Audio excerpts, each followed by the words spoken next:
A besieged leader Reid said today he has phoned the president and nearly 36 black leaders in an attempt to undo the damage. I've apologized to everyone that, in the sound of my voice, that I could have used a better choice of words. His words, as reported in the new book Game Change, are from 2008, when Reid told the authors that then-candidate Obama had a real shot at the presidency because he was a, quote, light-skinned African-American with no Negro dialect unless he wanted to have one. The president has forgiven Reid. There was nothing mean-spirited in what he had to say, and he's always been on the right side of the issues. But GOP top brass insist he should resign from his leadership post. There has to be a consequence here if the standard is the one that was set in 2002 with Trent Lott. Lott, a Republican, stepped down as majority leader after his comments praising a former segregationist were deemed by some to be racist.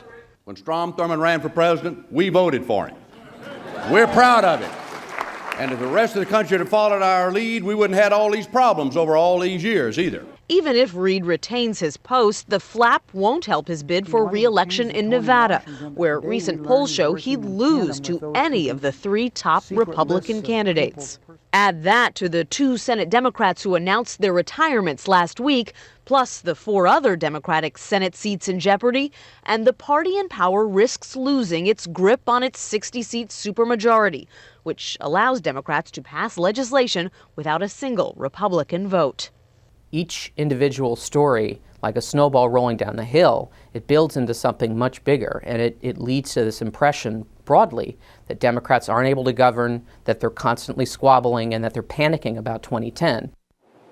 That's why Democrats are so eager to pass health care reform, so they have a record of accomplishment to show to the voters. And who's the point man on health care reform? Leader Harry Reid, which explains why the White House was rallying to his defense today. Katie? And Nancy, you said Senator Reid had called 36 black leaders. What has their response been to what he's quoted as saying? By and large, powerful African Americans have been defending him as well. We heard from Reverend Al Sharpton, from the Attorney General Eric Holder. They say that while he may have made a poor word choice, that he was speaking an unfortunate truth, which is that white Americans, by and large, are still more comfortable voting for candidates who look and sound more like them, Katie. All right. Nancy Cordes on Capitol Hill tonight. Nancy, thank you.